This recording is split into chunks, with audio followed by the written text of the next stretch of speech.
Hello dear students, I am Shehzad Auto and you are welcome to my YouTube channel Maths with Shehzad Auto. How are you dear students? Hope that you will be safe and sound. Dear students, today I am starting a new topic of complex numbers, modulus of a complex number. So let us start our lecture on the new topic. आज हम complex number पे एक new topic start कर रहे हैं और वो topic है modulus of a complex number. अब मॉडुलस ऑफ कॉम्प्लेक्स नंबर क्या होता है? द मॉडुलस मैग्नीट्यूड और absolute value of a complex number z which is equal to x plus iota y is a non-negative real number denoted by the symbol this or this and is defined as under root x square plus y square. If z is equal to x plus iota y, then its modulus denoted by this or this symbol is equal to under root x square plus y square, or further in simple words, under root real part whole square plus imaginary part whole square, or in other simple words, modulus of a complex number z which is equal to x plus iota y is the distance of the point pxy associated with z x plus iota y on the complex plane from the origin. तो dear student, ये जो modulus है इसको modulus भी बोलते हैं, magnitude absolute value, और इसको न्यूमेरिकल वैल्यू भी बोलते हैं। अब एक तो बात ये है कि ये हमेशा नॉन निगेटिव होता है। ये जो लफ्ज़ मैंने लिखा है नॉन निगेटिव, नॉन निगेटिव का मतलब ये है ज़ीरो और ग्रेटर देन ज़ीरो। ये या तो ज़ीरो होगा या ग्रेटर देन ज़ीरो होगा, कभी भी लेस देन ज़ीरो, यानी ये निगेटिव कभी नहीं होगा। तो ये नॉन निगेटिव होता है। और ये होता है जो भी हम कॉम्प्लेक्स नंबर उठाते हैं उसका जो रियल पार्ट है अंडर रूट में उस पर स्क्वायर लगाते हैं, और प्लस में जो इमेजिनरी पार्ट है उस पर स्क्वायर लगाते हैं। स्क्वायर को सॉल्व करने के बाद जो भी रिजल्ट आती है हम उसका स्क्वायर रूट निकाल लेते हैं। तो स्क्वायर रूट हमारे पास जो भी आएगा वो या तो ज़ीरो आएगा या ग्रेटर देन ज़ीरो आएगा, कभी भी निगेटिव नहीं आएगा। मॉडुलस जो होता है, मॉडुलस मैग्नीट्यूड और absolute value of a complex number, उसको मोस्टली इस सिंबल या इस सिंबल से डिनोट करते हैं। तो हम इस टॉपिक पे कुछ एग्जांपल्स उठाते हैं और उनको सॉल्व करते हैं। तो हम इस पे एग्जांपल्स उठा लेते हैं। मैं एक कॉम्प्लेक्स नंबर उठाता हूँ 3 + 4 आयोटा। अब इसका मॉडुलस निकालते हैं। ये मॉडुलस की साइन है और 3 + 4 आयोटा। अब इसका जो रियल पार्ट है 3, इस पर होल स्क्वायर, और जो इमेजिनरी पार्ट है 4, इस पर होल स्क्वायर, और ये रेडिकल साइन लगाएंगे। अब ये हो जाएगा 9 और ये 16, ये radical sign, this will become 25, और 25 का स्क्वायर रूट निकालेंगे 5, तो ये है 5 यूनिट्स। रिमेंबर दैट जो स्क्वायर रूट होता है वो पॉजिटिव भी होता है और नेगेटिव भी होता है, लेकिन यहाँ हम जो है वो पॉजिटिव स्क्वायर रूट उठाएंगे, नेगेटिव स्क्वायर रूट नहीं उठाएंगे। तो हम एक और एग्जांपल करते हैं। z में हम उठा लेते हैं -3 + 4 आयोटा। अब मॉडुलस ले लेते हैं। तो अब जो इसका रियल पार्ट है विच इज़ -3, रियल पार्ट पर होल स्क्वायर प्लस जो इसका इमेजिनरी पार्ट है उस पर whole square, this will become 9 and this will become 16।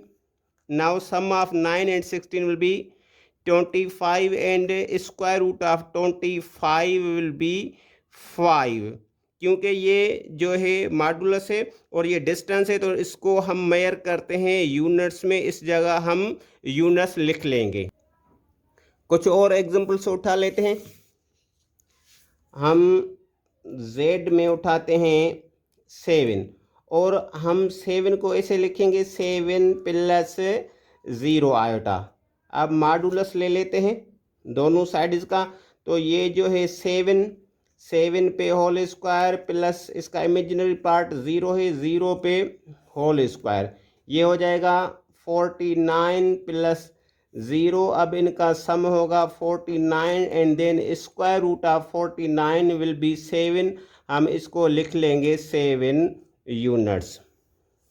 अब उसके बाद हम उठाते हैं 5 आयोटा, और 5 आयोटा को हम ऐसे लिखेंगे 0 प्लस 5 आयोटा। अब इनका मॉडुलस ले लेते हैं, तो अब इसका जो मॉडुलस है वो रियल पार्ट पर होल स्क्वायर और इसका जो इमेजिनरी पार्ट है उस पर होल स्क्वायर।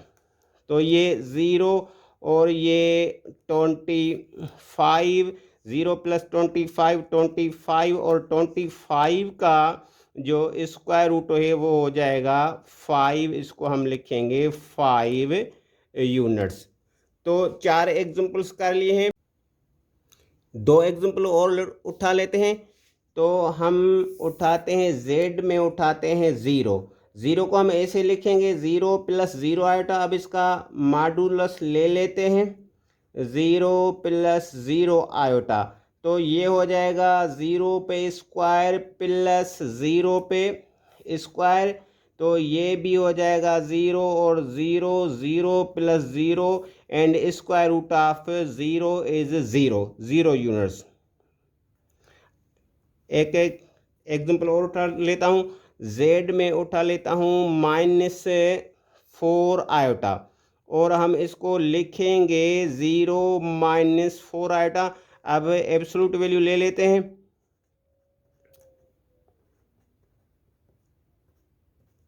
अब ये 0 पे स्क्वायर प्लस इसका इमेजिनरी पार्ट है -4, -4 पर होल स्क्वायर, तो ये हो जाएगा 0 और ये 16, 0 plus 16, 16 and square root of 16 will be 4 units. तो डियर स्टूडेंट एग्जांपल्स कर लिए। अब हम इसकी जो सेकंड डेफिनेशन है ज़रा उसको देख लेते हैं। इसकी सेकंड डेफिनेशन ये थी कि modulus of a complex number z is equal x plus iota y is the distance of the point pxy associated with zx plus iota y on the complex plane from the origin। अब हम एक complex plane उठाते हैं और उन पे इस definition को समझने की कोशिश करते हैं। अब ये कॉम्प्लेक्स प्लेन है आपके सामने। अब मैं एक नंबर उठाता हूँ z3 प्लस 4 आयोटा, और अब हम इसको ऑर्डर्ड पेयर में लिखेंगे तो ये हो जाएगा 3, 4। अब ये जो 3, 4 है ये अगर हम प्लाट करेंगे तो ये फर्स्ट क्वाड्रेंट में आएगा। फर्स्ट क्वाड्रेंट में किस जगह आएगा, ये एक्स में 3, 1 2 3, ठीक है, फिर y में 4, 1 2 3 4, ये इस जगह प्लाट होगा 3 4।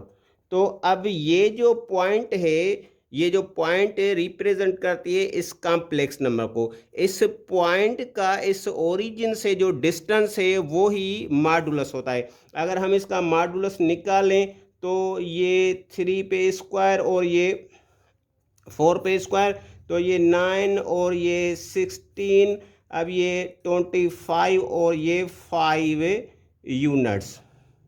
यूनिट्स, यानी ओरिजिन से इस पॉइंट का जो डिस्टेंस है वो 5 यूनिट है। अब आप इसको चेक भी कर सकते हैं कि आया ये 5 यूनिट्स है या 5 यूनिट्स नहीं है।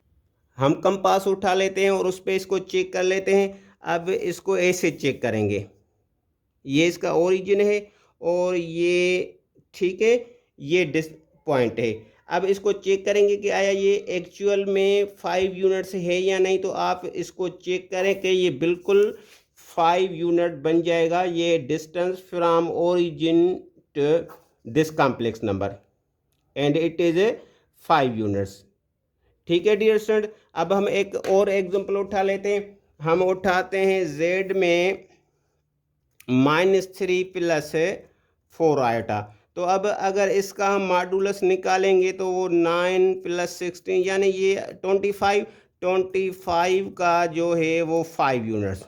तो हम इसको पहले लोकेट करते हैं, ये -3 और +4, तो इसकी लोकेशन होगी सेकंड क्वाड्रेंट में। सेकंड क्वाड्रेंट में किस जगह होगी, -3, ये -3 और +4, ये इस जगह पॉइंट लोकेट होगी। अब हम क्या करते हैं कि इस पॉइंट से ओरिजिन तक हम एक लाइन सेगमेंट ड्रा करते हैं। ये हम लाइन सेगमेंट ड्रा कर लेते हैं from this point two origin. अब हम इस जगह वो लिख लेते हैं। पॉइंट कौन सी पॉइंट थी? -3 और 4। तो ये जो लाइन सेगमेंट है ये वो है कॉम्प्लेक्स नंबर z और ये ओरिजिन। अब ओरिजिन और इस z के दरमियान जो डिस्टेंस है वही डिस्टेंस मॉडुलस होता है। अब ये जो लाइन सेगमेंट है इसका जो लेंथ है वो 5 यूनिट्स होगी। हम मेजर करते हैं इसको कि आया ये 5 यूनिट है या नहीं। कंपास पे चेक करते हैं। अब देखो ये इस जगह, ठीक है। अब इसको ऐसे नाप लो तो ये देखो 5 पे आ रहा है। इस जगह भी 5, इस जगह भी 5 और इस जगह भी 5। तो एक्चुअली जो मॉडुलस होता है वो डिस्टेंस होता है। किसका डिस्टेंस होता है? वो जो कॉम्प्लेक्स नंबर है उस कॉम्प्लेक्स नंबर का ओरिजिन से डिस्टेंस होता है। अब अगर हम इस नंबर की बात करें, z में हम अगर उठाएं 0 + 0 आइटा, तो इसका जो मॉडुलस है 0 + 0, ये 0, ये अगेन 0 आएगा, 0 यूनिट्स, ठीक है। तो इसका मतलब ये है कि ये जो ओरिजिन है इसका डिस्टेंस फ्रॉम ओरिजिन का जो ओरिजिन से डिस्टेंस है वो 0 डिस्टेंस है, 0 यूनिट्स है। 0 यूनिट्स का मतलब है कि डिस्टेंस कोई भी नहीं। अगर there is no distance then we can say that there is a 0 distance.